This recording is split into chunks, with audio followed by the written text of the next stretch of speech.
Dear students, पिछले video में मैंने एरोमेटिक हेटेरोसाइकिल्स वाला ये जो चैप्टर है ये शुरू किया था और इसमें मैंने बताया था कि एरोमेटिक हेटेरोसाइकिल्स अगर 5 मेंबर्ड रिंग के हैं तो वो साइक्लोपेंटाडाइइनाइल एनाइन के डेरिवेटिव माने जाते हैं, और अगर 6 मेंबर्ड एरोमेटिक हेटेरोसाइकिल्स हैं तो वो बेंजीन के व्युत्पन्न माने जाते हैं। बेंजीन में CH ग्रुप को हम रिप्लेस करते हैं किसी हेटेरो एटम से, और साइक्लोपेंटाडाइइनाइल एनाइन में जो नेगेटिवली चार्ज कार्बन है उसको हम रिप्लेस करते हैं किसी हेटेरो एटम से। अब ये 6 मेंबर्ड एंड 5 मेंबर्ड एरोमेटिक हेटेरोसाइकिल्स बनने के बाद में वास्तव में देखा जाए तो जो हेटेरो एटम है वो एक ऑड एटम के रूप में रिंग में प्रेजेंट होता है। ऑड एटम से हमारा तात्पर्य ये है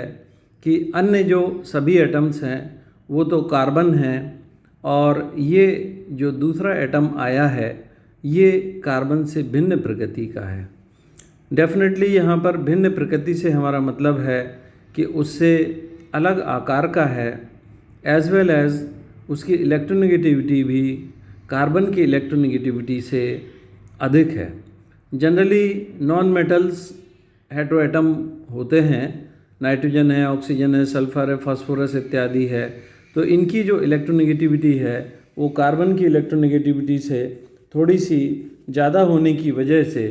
इसके नेचर में डिफरेंस होता है, और साइज़ में भी अंतर होने की वजह से 6 मेंबर्ड रिंग या 5 मेंबर्ड रिंग जहाँ पर ये इंट्रोड्यूस हुए हैं उसकी जो ज्योमेट्री है वो पर्टर्ब्ड हो जाती है, या उसमें कुछ जो है विषमता आ जाती है, या उसमें कुछ अंतर आ जाता है, या उसमें कुछ डिस्टरबेंस आ जाता है। इसको पर्टर्बेशन कहते हैं, जो है कि उसकी जो ज्योमेट्री है वो पर्टर्ब्ड हो जाती है, और इसकी वजह से कुछ अलग बिहेवियर ये शो करते हैं, जो कि अगर 6 मेंबर्ड है तो बेंजीन से कुछ डिफरेंट बिहेवियर शो करेंगे, और अगर 5 मेंबर्ड हैं तो साइक्लोपेंटाडाइइनाइल एनाइन से कुछ डिफरेंट बिहेवियर शो करेंगे। मैंने पिछले अपने वीडियो में 6 मेंबर्ड हेटेरोसाइकिल्स में पिरिडीन का उदाहरण, जो यहाँ पर दिखाई भी दे रहा है, पिरिडीन का उदाहरण देते हुए समझाया था कि पिरिडीन में नाइट्रोजन के प्रेजेंट होने की वजह से, क्योंकि नाइट्रोजन एक ऐसा हेटेरो एटम है जिसकी इलेक्ट्रोनेगेटिविटी है वो कार्बन से ज़्यादा है, जिसके फलस्वरूप क्या होता है कि जो नाइट्रोजन है वो इलेक्ट्रॉन विड्रॉइंग इफेक्ट है वो रिंग पर डालता है, और उसकी वजह से जो कार्बन एटम्स हैं रिंग के हैं वो इलेक्ट्रॉन डेफिशिएंसी महसूस करने लगते हैं। बेंजीन में अगर हम देखें तो जो इलेक्ट्रॉन डेंसिटी है वो यूनिफॉर्म होती है, जिसका कारण है सभी एटम्स का एक समान होना और सभी की विद्युत ऋणताओं का भी एक समान होना। तो इलेक्ट्रॉन डेंसिटी को हम 1 मानते हैं, या इलेक्ट्रॉन डेंसिटी में कोई अंतर, तो यहाँ पर हम मानते हैं कि भाई बेंजीन में जो इलेक्ट्रॉन डेंसिटी है वो यूनिफॉर्म है, और यूनिफॉर्मिटी को अगर हम 1.0 से सभी की इलेक्ट्रॉन डेंसिटी को जो है रिप्रेजेंट करें तो जो है हम कर सकते हैं। लेकिन अब पिरिडीन में ऐसा नहीं होगा। पिरिडीन में ऐसा क्यों नहीं होगा? क्योंकि नाइट्रोजन के पास जुड़े हुए जो कार्बन हैं उनसे ये इलेक्ट्रॉन्स को पुल करेगा, और उसकी वजह से जो इलेक्ट्रॉन डेफिशिएंसी है वो क्रमशः ऑर्थो एंड पैरा पोजीशन पर, तुम जानते हो कि इलेक्ट्रॉन विड्रॉइंग इफेक्ट हो या इलेक्ट्रॉन रिलीजिंग इफेक्ट हो, वो ऑर्थो एंड पैरा पोजीशन पर ज़्यादा अपना प्रभाव डालता है। तो ऑर्थो एंड पैरा पोजीशन पर इलेक्ट्रॉन डेंसिटी है वो अफेक्ट होने लगती है। इसको अब यहाँ पर हम आगे एक्सप्लेन करेंगे। 6 membered heterocycles are therefore known as pi deficient aromatic heterocycle. इनको हम पाई डेफिशिएंट एरोमेटिक हेटेरोसाइकिल्स क्यों कहते हैं? क्योंकि ये जो 6 मेंबर्ड जो है हेटेरोसाइकिल्स हैं इनमें पिरिडीन का उदाहरण देकर मैंने बताया है कि नाइट्रोजन के प्रेजेंट होने की वजह से नाइट्रोजन इन पाई इलेक्ट्रॉन्स को अपनी ओर खींचेगा,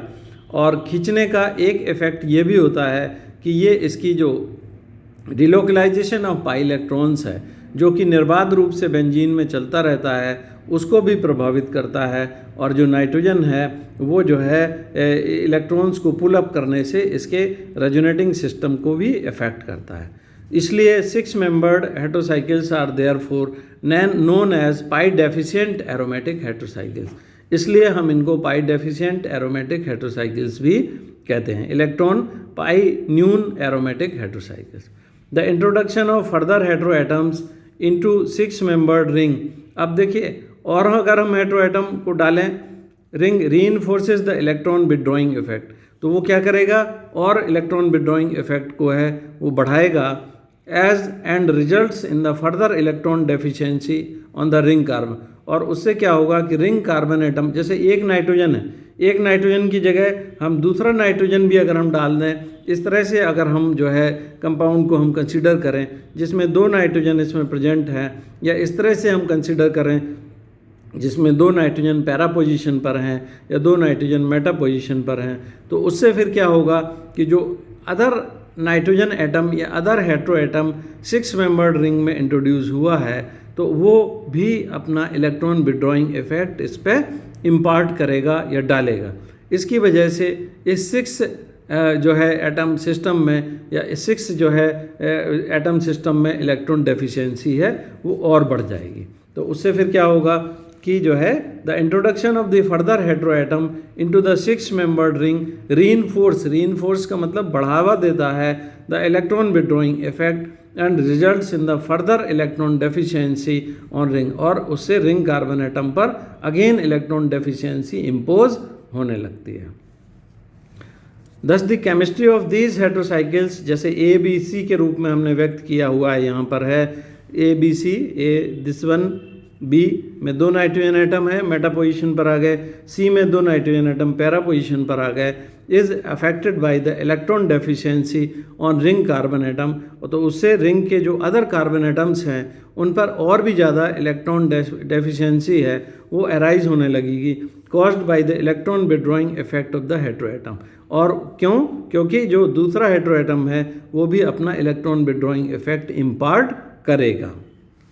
तो अब इससे देखिए क्या होगा कि अगर हम बेंजीन से कंपेयर करते, जैसे मैंने बताया था कि बेंजीन में इलेक्ट्रॉन डेंसिटी को अगर हम 1.0 के बराबर मानते हैं सभी कार्बन एटम्स में, और ये इक्वल भी होगी क्योंकि सभी कार्बन एटम सेम हैं। तो यहाँ पर अगर हम इसके CH ग्रुप को एक हेटेरो एटम से अगर हम रिप्लेस कर देते हैं, तो अन्य जो हेटेरो एटम के अलावा अन्य जो एटम्स हैं उनकी जो इलेक्ट्रॉन डेंसिटी है वो लेस देन 1 हो जानी चाहिए, और लेस देन 1 इस प्रकार से एज्यूम किया जाता है कि it should be less than 1 है।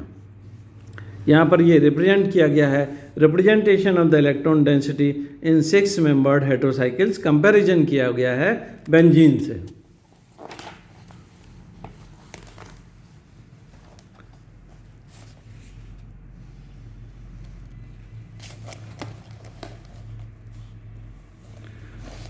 The electron density on each carbon atom in benzene ring is considered to be 1। ये मैंने आपको बता ही दिया है कि यहाँ पर जो बेंजीन है, बेंजीन में चूँकि सभी कार्बन एटम सेम हैं तो वहाँ पर इलेक्ट्रॉन डेंसिटी है उसको हम जो है 1 मान लेते हैं, और इलेक्ट्रॉन डेंसिटी है वो इक्वल है सब में। The electron density on each carbon atom in benzene is considered to be 1।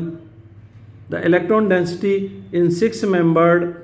हेटेरोसाइकिल्स therefore will be less than. अब तो फिर क्या होगा कि चूंकि हेटेरो एटम है वो इलेक्ट्रॉन विड्रॉइंग इफेक्ट इम्पार्ट कर रहा है, तो electron density on 6 membered heterocycles therefore will be less than 1,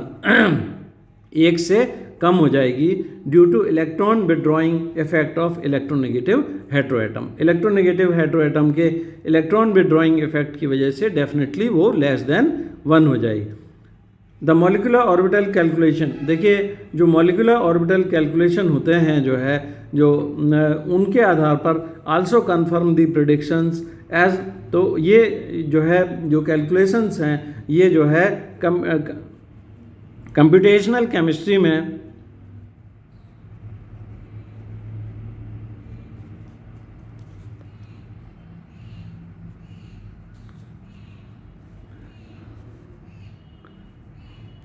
computational chemistry के अंतर्गत हम लोग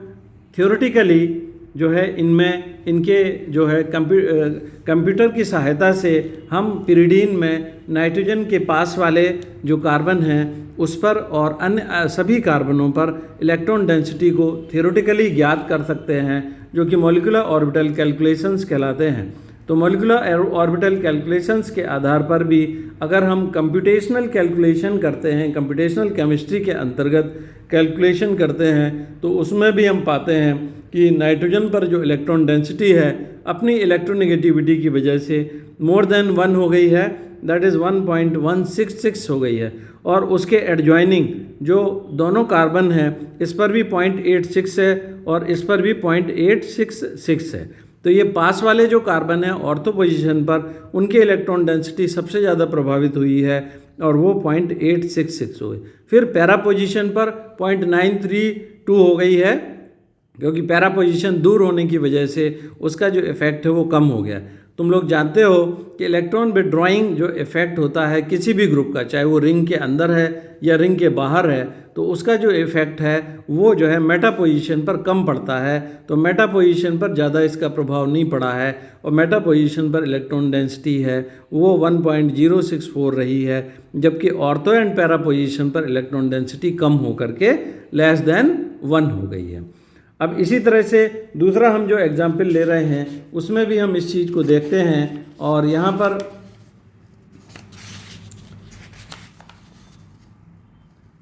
जो मॉलिक्यूल है इसमें जो नाइट्रोजन है पायरिमिडीन में 2 नाइट्रोजन्स हैं मेटा पोजीशंस पर। अब देखो ये दोनों नाइट्रोजन्स हैं, इलेक्ट्रॉन विड्रॉइंग इफेक्ट है वो इम्पार्ट करेंगे और इनके इलेक्ट्रॉन विड्रॉइंग इफेक्ट की वजह से इसका ऑर्थो ये वाला कार्बन है और इस नाइट्रोजन के ऑर्थो भी ये कार्बन है। तो यहाँ पर देखो इलेक्ट्रॉन डेंसिटी अगर हम इससे कंपेयर करें तो और भी कम हो गई है। क्यों कम हो गई है? क्योंकि ये नाइट्रोजन भी इलेक्ट्रॉन विड्रॉइंग इफेक्ट डाल रहा है इस कार्बन पर और ये नाइट्रोजन भी इलेक्ट्रॉन विड्रॉइंग इफेक्ट, ये वाला नाइट्रोजन भी इलेक्ट्रॉन विड्रॉइंग इफेक्ट डाल रहा है इस कार्बन पर और ये नाइट्रोजन भी इलेक्ट्रॉन, क्योंकि ये दो, तो इसका कुमुलेटिव इफेक्ट हुआ है कि इलेक्ट्रॉन डेंसिटी 0.866 से भी कम होकर के 0.749 हो गई है। अब हम इस वाले कार्बन पर नज़र डालें अगर हम, तो इस पर जो इलेक्ट्रॉन विड्रॉइंग इफेक्ट है इसका ये पैरा पोजीशन पर है। आप थोड़ा ध्यान से देखें, ये नाइट्रोजन के ये वाला जो कार्बन है ये पैरा पोजीशन, तो पैरा पोजीशन पर मैंने बताया था कि इलेक्ट्रॉन विड्रॉइंग इफेक्ट इम्पार्ट होगा, इसकी ऑर्थो पोजीशन पर है। तो यहाँ पर ऑर्थो इफेक्ट लगेगा, यहाँ पर पैरा इफेक्ट लगेगा, इसकी वजह से इलेक्ट्रॉन डेंसिटी और भी कम हो गई है, मतलब 0.866 से कम होकर के 0.803 हो गई। लेकिन ये जो इलेक्ट्रॉन डेंसिटी है ये 0.749 से थोड़ी ज़्यादा है। देखिए थोड़ी ज़्यादा होने का क्या कारण है, क्योंकि इस वाले कार्बन पर nitrogen atom number 1 and nitrogen atom number 3 दोनों का इलेक्ट्रॉन विड्रॉइंग इफेक्ट है वो जनरेट हो रहा है या इम्पार्ट हो रहा है, जबकि पैरा वाले इस वाले कार्बन पर जो ऑर्थो वाला है इसका इफेक्ट हो रहा है और इसका पैरा पोजीशन दूर की पोजीशन के कारण हो रहा है। तो इसलिए पिरिडीन से तो थोड़ा सा कम हो गई है 0.866 से, लेकिन यहाँ पर 0.749 से थोड़ी सी अधिक है। तो इसको भी हम बहुत अच्छी तरह से कैलकुलेशन उसको हम एक्सप्लेन कर सकते हैं और ये जो है चीज़ें यहाँ पर है कंप्यूटेशनल कैलकुलेशंस के द्वारा है, जो मॉलिक्यूलर ऑर्बिटल कैलकुलेशंस होती हैं उसके द्वारा इसको सत्यापित किया गया है। Now distribution of pi electron density in 6 membered ring है, 6 मेंबर्ड रिंग में है रेजोनेंस थ्योरी है, ये तो हमने डिस्ट्रीब्यूशन इस तरह शो कर दिया है। और रेजोनेंस थ्योरी के द्वारा भी अगर हम इसको सत्यापित करते हैं तो रेजोनेंस में हम क्या मानते हैं कि पाई इलेक्ट्रॉन्स का लगातार डीलोकलाइजेशन हो रहा है और वो डीलोकलाइजेशन मैंने बताया था कि हेटेरो एटम अपनी अधिक इलेक्ट्रोनेगेटिविटी के कारण उसको जो है प्रभावित करता है। तो resonance theory also support the above theoretical calculations and give the same conclusion. अब देखिए रेजोनेंस थ्योरी में हम क्या देख रहे हैं, पिरिडीन में हम सिंपल रेजोनेंस देख रहे हैं, पाई इलेक्ट्रॉन्स हैं डीलोकलाइज होंगे, ये पाई इलेक्ट्रॉन इधर चला जाएगा, ये पाई इलेक्ट्रॉन इधर चला जाएगा और ये, तो नेक्स्ट रेजोनेटिंग स्ट्रक्चर ये जनरेट हो जाएगा। नेक्स्ट हम देखें, नेक्स्ट स्ट्रक्चर को हम देखते हैं। अब क्या हो रहा है कि कि ये वाला जो पाई इलेक्ट्रॉन है वो नाइट्रोजन के ऊपर है, वो आ गया है, और उसकी वजह से इसको हम इस प्रकार से शो कर सकते हैं।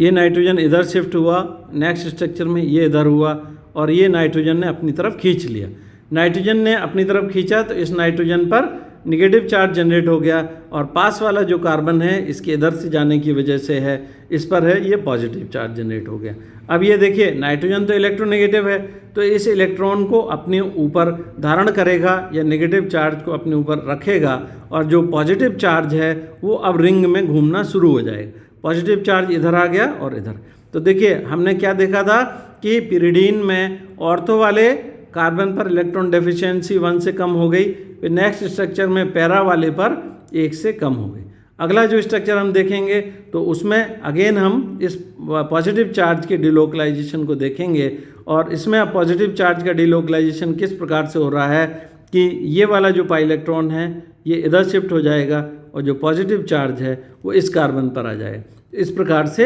अगेन ये जो है पिरिडीन का नेक्स्ट स्ट्रक्चर है वो जनरेट हो जाएगा। इस प्रकार से हम जस्टिफाई कर सकते हैं कि नाइट्रोजन के एडजॉइनिंग दोनों कार्बन्स पर और पैरा पोजीशन वाले कार्बन पर पॉजिटिव चार्ज जनरेट हो रहा है या इलेक्ट्रॉन डेफिशिएंसी उत्पन्न हो रही है, जिसकी वजह से जो इलेक्ट्रॉन डेंसिटी का परिमाण है वो 1 से लेस होने लगता है। इस प्रकार रेजोनेंस की जो धारणा है वो भी हमारी कंप्यूटेशनल कैलकुलेशन में जो थ्योरेटिकली इलेक्ट्रॉन डेंसिटी कैलकुलेट की गई है उसकी पुष्टि करती है।